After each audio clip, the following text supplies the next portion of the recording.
Jalan terjal menuju kursi Jakarta 1 sepertinya saat ini dirasakan mantan Gubernur DKI Jakarta sekaligus bakal calon Gubernur Jakarta 2024 Anies Baswedan. Meski sudah 3 partai yaitu PKB, PKS, dan Nasdem yang mendeklarasikan akan mengusung dirinya, tak membuat sedikit pun langkah Anies melenggang tenang. Ketidakcocokan antara 3 partai pengusung pasca PKS umumkan akan mengusung Anies Sohibul Iman mulai tercium publik. Ketidakcocokan antara 3 partai pengusung pasca PKS umumkan akan mengusung Anies Sohibul Iman mulai tercium publik. Satu persatu partai pendukung Anies dikabarkan siap-siap hengkang alias menarik dukungan. Salah satu yang santer terdengar adalah Partai Nasdem. Melalui Bendahara Umum DPP Nasdem Ahmad Syahroni mengungkapkan meski telah dideklarasikan, partainya belum tentu mendaftarkan Anies sebagai Cagup Jakarta. Tidak hanya diserang dengan dugaan ketidakakuran antara partai pendukung, kini Anies juga mulai harus berhitung kekuatan untuk menghadapi calon kuat lawannya di Pilkada Jakarta. Ya, partai politik yang bergabung dalam KIM dikabarkan akan membawa mantan Gubernur Jawa Barat Ridwan Kamil maju berlaga di Pilkada Jakarta. RK juga disinyalir akan dipaketkan dengan putra bungsu Presiden Joko Widodo, Kaisang Pangarep. Hal tersebut diprediksi akan menjadi kekuatan besar dan jadi lawan tangguh Anies menjadi orang nomor 1 di Jakarta. Lantas, akankah head-to-head Anies Ridwan Kamil benar-benar terjadi di Pilkada Jakarta? Tim TV One mengabarkan.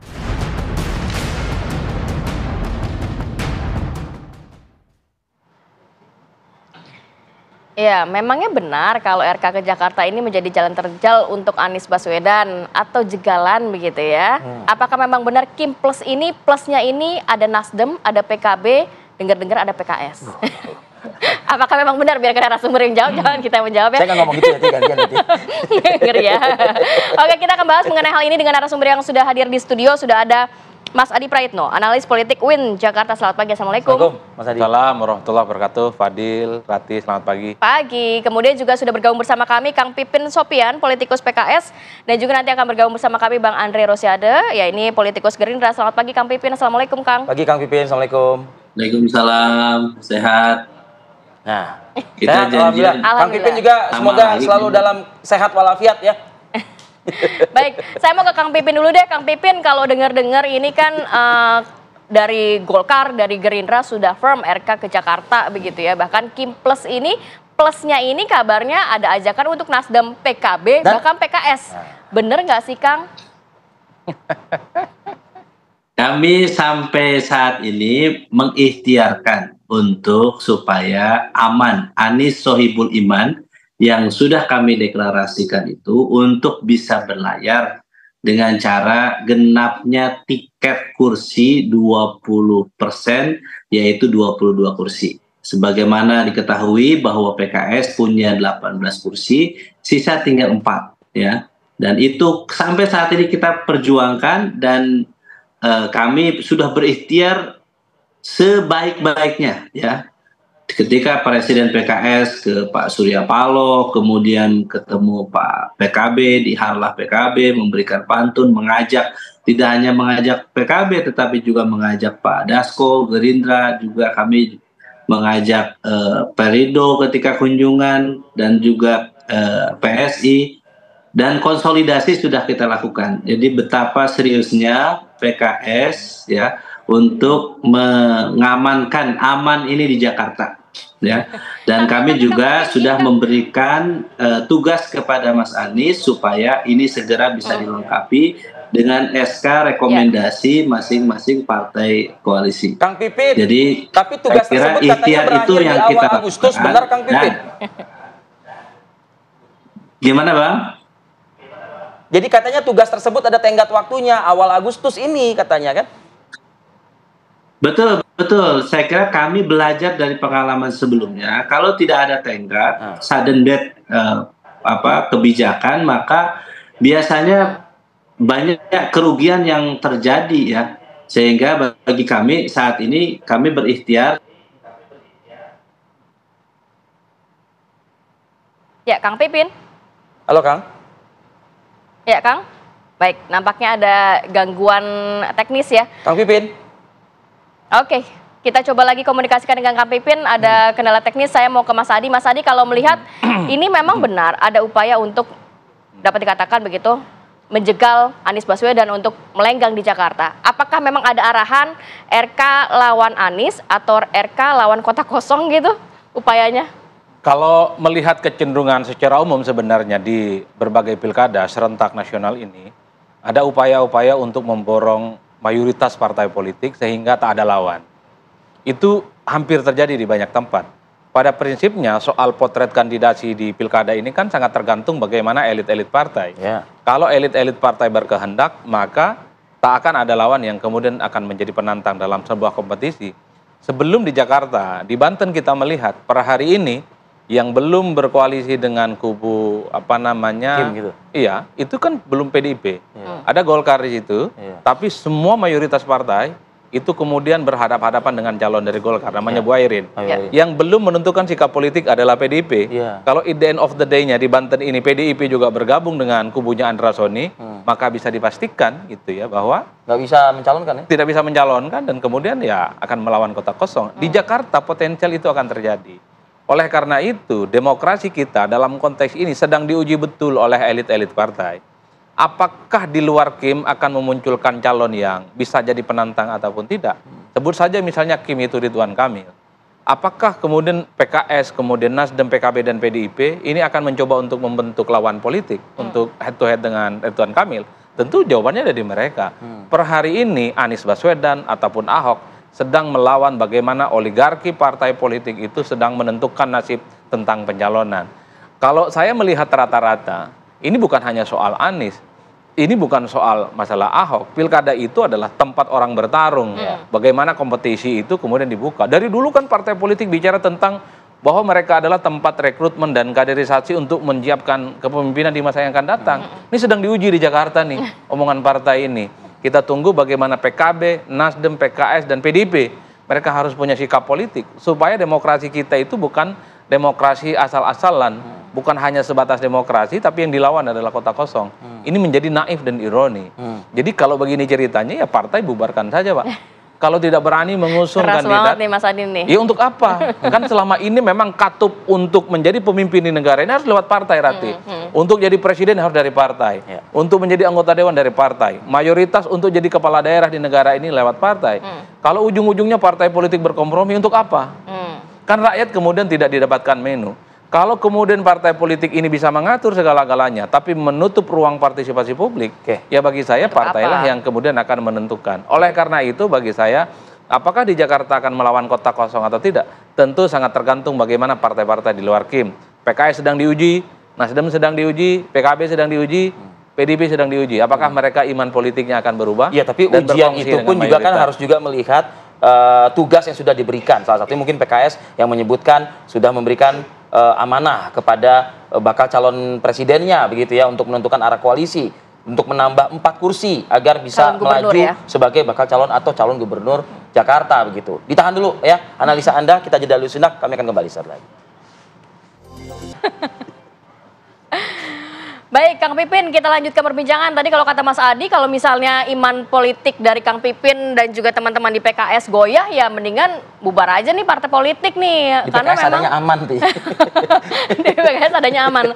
Tapi bagaimana peluang sebenarnya dari PKS sendiri kan melihat di Sumatera Utara sudah bisa merapat ke Kim. Ya mungkin aja kan pasti peluang di Jakarta juga bisa merapat juga ke Kim. Yang pertama, kalau misalnya PKS punya tiket, golden ticket, bahwa bisa mengusung Pak Anies Baswedan, satu partai, maka itu sudah sejak awal kita lakukan. Tetapi kami harus sampaikan PKS 18 dari 22, kurang 4. Ya, kami sudah berikan nih tiket 18 ini. Ya, dan kemudian kita serahkan ke Mas Anies. Mas Anies, kita sudah ikhtiar, silahkan Mas Anies cari 4 kursi lagi supaya bisa berlayar. Jadi iman politik ini ya saya kira kita harus kasih data secara rasional. PKS tentu ingin calon yang diusungnya bisa berlayar dan bisa menang gitu. Dan kita sebetulnya sudah berikhtiar pasangan Anies Sohibul Iman ini kami sudah sampaikan ke partai politik dan sudah ada lampu hijau bahwa oke, tidak ada penolakan, kita bisa jalan gitu. Tetapi ketika kami mendengar bahwa hari ini ya dari beberapa partai lah seperti Nasdem, PKB mulai untuk memberikan sinyal bahwa ini tidak bisa berlayar, Pak, ada kemungkinan tidak mendukung Mas Anies, tentu kami harus membuat antisipasi plan B-nya apa yang harus kita siapkan kalau ini tidak bisa berlayar. Jadi kami sudah berikhtiar tidak hanya ke Nasdem, PKB, kemudian kami juga tawarkan ke PSI, ke Perindo, dan juga kepada PDIP supaya ini bisa berlayar. Nah, sekali lagi bagi kami ini ikhtiar yang kita akan lakukan, tetapi kita akan memberikan tenggat waktu. Kenapa? Kami tidak mau politik sudden death, di mana kami nanti di peta kompli, akhirnya calon kami tidak bisa berlayar gitu. Tentu semua partai politik ingin kadernya bisa berlayar, apalagi PKS adalah juara di DKI Jakarta. Kami tentu berharap bahwa calon yang diusung oleh PKS salah satunya adalah bisa gubernur atau wakil gubernur. Termasuk kami tawarkan kepada Mas Anies, Mas Anies kalau mau berkenan menjadi kader PKS ini akan lebih baik. Atau yang kedua, nggak apa-apa nanti wakilnya dari PKS. Supaya apa? Supaya amanah dari rakyat Jakarta ini bisa terpenuhi. Ya. Jadi sekali lagi, saya ingin menyampaikan bahwa ikhtiar ini akan terus dilakukan. Kita akan lihat ketika mendengarkan informasi bahwa dari Nasdem, dari PKB memberikan sinyal bahwa tidak mendukung Mas Anies, tentu kami berpikir bahwa bagaimana solusinya agar ke depan pasangan yang akan kita usung ini bisa berlayar dan bisa menang. Kang Pipin, plan B itu sejauh mana ya kalau bisa dikatakan prosentasenya begitu? Ya, plan B ini ya setiap partai politik saya kira kita dalam hidup juga tentu akan menentukan plan A-nya seperti apa, plan B-nya. Dan di berbagai pilkada saya kira itu juga sudah disiapkan. Jadi komunikasi waktu Pilpres juga kita sudah siapkan. Dan saya kira komunikasi dengan berbagai pihak, kami bersyukur PKS karena sebagai pemenang pileg di Jakarta, berbagai partai politik membangun komunikasi dengan kami. Dan kami, Presiden PKS ya, selalu mengatakan bahwa silaturahim kebangsaan dibangun, kemudian membangun komunikasi politik dengan siapapun ya, sehingga ada yang menawarkan pasangan calon kalau misalnya ini tidak berlayar maka kita akan siapkan dan sebagainya. Nah, itu plan B ini sudah disiapkan, tetapi tadi sekali lagi bahwa prioritas utama kami ada di aman. Jadi Anies Sohibul Iman yang selalu kami lakukan. Tetapi tadi sekali lagi memang pimpinan sudah memberikan tenggat waktu di awal Agustus ini. Kita berharap Mas Anies Baswedan menggenapi dari 18 menjadi 22. Jadi tinggal kurang 4 lagi. Jadi tentu saya kira kita harus fair bahwa partai politik punya mekanisme, PKS punya mekanisme syuro di Badan Pekerja Musyawarah untuk menentukan ke depan siapa yang akan diusung. Dan sebelumnya kita sudah memutuskan Mas Anies untuk berlayar, tetapi kalau kurang tidak bisa berlayar, tentu kami juga akan mempertimbangkan opsi lain. Apakah diperpanjang waktu untuk tenggat buat Mas Anies atau ada opsi lain yang membuat calon yang akan kita usung bisa berlayar. Ya, kami juga bertanya kenapa susahnya untuk Mas Anies menggenapkan 4 kursi ya dari 18 menjadi 22 itu. 22. Sehingga kami juga bertanya-tanya kenapa PKB dan Nasdem misalnya mempertimbangkan untuk tidak mendukung Mas Anies Baswedan. Disitulah PKS bertanya-tanya dan berusaha untuk menanyakan ke beberapa partai itu, dan sampai saat ini kami belum mendapatkan jawaban yang firm kenapa surat rekomendasi di mana partai-partai, di mana daerah-daerah yang lain sudah keluar, sedangkan untuk Jakarta sampai saat ini belum keluar. Jakarta belum. Oke. Baik, saya mau ke Mas Adi. Mas Adi, kalau dari Kang Pipin aja masih bertanya-tanya, tapi kalau Mas Adi sendiri bisa mungkin memprediksi apa sih sebenarnya yang menjadi hambatan begitu ya untuk Nasdem dan juga PKB benar-benar langsung saja mengusung Anies. Pertimbangan apa kira-kira kalau dari Mas Adi boleh memprediksi? Yang paling mungkin bisa disampaikan itu soal pertimbangan kemungkinan berkoalisi dengan Kim 5 tahun yang akan datang. Jadi karena Kim ini adalah yang terafiliasi dengan kubu Prabowo dan Gibran, kalau kemudian menyebut salah satu syarat jangan berkoalisi dengan orang yang dianggap sebagai oposisi, antitesa dari pemerintah, di situ ada Anies Baswedan, maka bukan tidak mungkin PKB dan Nasdem juga akan melunturkan sikap politik mereka yang sejak awal sudah memberikan dukungan politiknya ke Anies. Kan itu syarat atau uji coba loyalitas. Ini kan bagi saya sangat lumrah dalam politik. Tinggal sebenarnya apakah partai-partai yang sejak awal sudah mendukung Anies ini akan menerima tawaran itu atau tidak. PKB paling awal mendeklarasi, setelah itu PKS, setelah itu Nasdem. Padahal kalau mau jujur ini sebenarnya, kalau bicara di atas kertas, Anies sudah bisa berlayar. Udah. Apalagi yang ditunggu sih, kan begitu jalan ceritanya. Cuman kalau tiba-tiba ada godaan dari surga, dalam tanda kutip, dan itu semuanya sangat indah, masuk menteri, jadi kabinet, dan seterusnya. Apalagi dukung Anies juga belum tentu ada faedahnya secara politik. Belum tentu menang, harus kampanye, harus door to door. Ini yang kemudian Anda membuat mengatakan partai, logistiknya. ini yang kemudian membuat partai-partai harus berpikir realistis. Baru kemarin mereka menghadapi pilpres dan pemilu secara serentak, babak belur, kalah pula, dan ini dihadapkan satu pilkada yang tak ada jaminan menang. Pada saat yang bersamaan, datanglah dari Kim, kubu penguasa, menjanjikan angin surga yang cukup luar biasa, bisa jadi menteri dan seterusnya. Jadi faktor ini yang paling mungkin sebenarnya membuat kenapa partai-partai itu di end of the day-nya bisa mengubah pilihan politiknya. Padahal kalau mau jujur sebenarnya ada dua partai politik yang sangat identik dengan Anies. Satu PKS, yang kedua Nasdem. Apapun judulnya, Nasdem itu adalah ormas sebelum jadi partai dan Anies salah satu deklaratornya. Kalau PKS kita tahu bahwa memang warna politik PKS sejak lama dengan Anies Baswedan. Jadi tanpa PKB sekalipun ini bisa bareng berlayar. Kan itu jalan ceritanya. Oke, ini skenario pertama bubar total. Karena PKB dan Nasdem anggaplah misalnya akan ke Kim. Tinggal PKS, yakinkan PDIP. Toh ada kesan PDIP nggak diajak sama Kim di Jakarta. Udah jadi ini barang. Pemenang Pileg dan runner-up Pileg sudah bisa berlayar soal nomor bagaimana 1 dan nomor 2 di Jakarta Tapi gitu. kan kalau mengacu ke pernyataannya Ahok kan adalah ada prinsip yang sulit untuk mencalonkan Anies begitu. Ya betul kan, nggak punya pilihan. PDIP nggak punya pilihan selain berkoalisi dengan yang lain. PDIP dulu ada harapan ataupun ada kemungkinan berkoalisi dengan PKB. Tapi kalau PKB bergabung dengan Kim, PDIP nggak punya pilihan, harus dengan PKS. Dengan catatan PKS-nya harga mati kepada Anies Baswedan. Tapi kalau mau jujur sebenarnya di antara begitu banyak dinamika politik yang berkembang hari ini pelajaran juga buat Anies ya, bahwa di zona nyaman itu tidak selampau menguntungkan. Dan hari ini di Jakarta Anies pun bukan menjadi darling satu-satunya yang kemudian dikerubungi oleh partai. Semua konstelasi politik berubah. Anies sepertinya harus mulai berpikir bagaimana menjadi kader partai, mulai harus berpikir dinamika politik per hari ini tidak melulu menjadikan orang yang elektabilitasnya sampai ke langit yang 7 itu akan mendapatkan tiket. Sudah banyak contoh, orang hebat, orang top, popularitasnya mantap, nggak dapat tiket berlayar. Baik, Kang Pipin, saya ingin coba konfirmasi, apakah juga dengan PDI Perjuangan begitu? Karena kemarin ya, kami juga membahas hal ini juga, dan kita sudah tanyakan itu juga ke PDI Perjuangan. PDI Perjuangan mengatakan, ya bisa saja dengan Anies, tapi memang ada prinsip memang yang sepertinya menghalangi begitu loh ya. Nah, untuk PKS sendiri bisa nggak meyakinkan bahwa prinsip tersebut gitu loh, bisa kita negosiasikan lah begitu?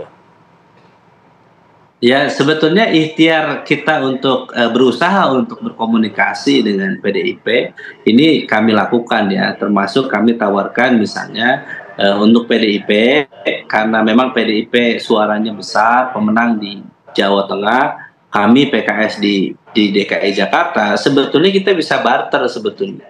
Jadi misalnya di Jawa Tengah kami dukung PDIP, di DKI PDIP dukung PKS ya, Anies Sohibul Iman, sehingga menurut saya cara seperti itu ya memang dalam koalisi kerjasama kan bisa saling menguntungkan.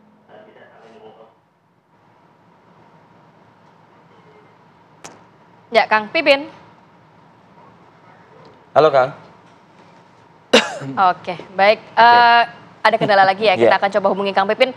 Mas Adi, tapi kalau melihat nampaknya kalau komunikasi tadi dikatakan sebenarnya tawaran itu sudah dikomunikasikan kepada PDIP. Gimana kalau misalnya nanti kita di Jawa Tengah kita akan support PDIP, PDIP support di Jakarta begitu. Apple to apple nggak? Sangat rasional kalau menurut saya begitu. Tapi bagi PDIP sebagai runner up di Jakarta tentu tidak mau kosongan, mendukung jagoan ya di pilkada. Aman tadi itu ya? Betul. Kenapa? Karena apapun judulnya PDIP ini partai kader. Kalau dilihat rata-rata secara umum, kadernya menjadi prioritas. Persoalan kalah menang kayaknya belakangan gitu. Di Jawa Barat, kemudian di Banten, dan di berbagai tempat. Ini yang sepertinya mungkin tinggal menyamakan persepsi soal siapa yang akan menjadi nomor 2-nya Anies. Karena memang opsinya terbatas. Kalau memang PKS ini solid dukung Anies, ya pilihannya dengan PDIP. Iya. PDIP juga harus mengalah juga, betul, nomor 2-nya bukan kalau dari PDIP punya PKS. komitmen supaya tak ada kota kosong di Jakarta, nggak ada pilihan lagi dengan PKS, Pak. Kan itu pilihan yang mentok. Nah, pilihan mentok itulah kemudian tak ada kriteria-kriteria ideal. Yang dibicarakan adalah kompromi, bisa belayar dan bisa maju. Atau opsinya bukan Anies. Siapa tahu caleg dari PDIP, kemudian calonnya dari PKS. Sebagai bentuk kompromi, kader PDIP maju, kader PKS maju. Anies bukan kader partai. Kan itu jalan ceritanya, Pak. Ini yang saya kira memang sedang dihitung betul oleh partai. Oleh karena itu kalau saya sebagai aktivis dan pegiat demokrasi, tentu tidak berharap ada kotak kosong di berbagai tempat, termasuk di Jakarta. Sepakat dengan itu, Mas Hadi. Baik, Mas Hadi, kalau tadi Anda mengatakan cukup banyak mungkin godaan, gangguan begitu ya. Nah, mudah-mudahan Kang Pipin Sopyan pagi ini tidaklah diganggu atau digoda begitu, karena sudah berkali-kali kita terputus ya dengan Kang Pipin Sopyan. Terima kasih Mas Adi Prayitno. Kang Pipin Sopyan juga terima kasih yang sudah bergabung tadi melalui Zoom sama kami. Kita tunggulah nanti mungkin arah dari bola politik di Jakarta ini akan seperti apa ya. Akan seperti apa. Oke, kita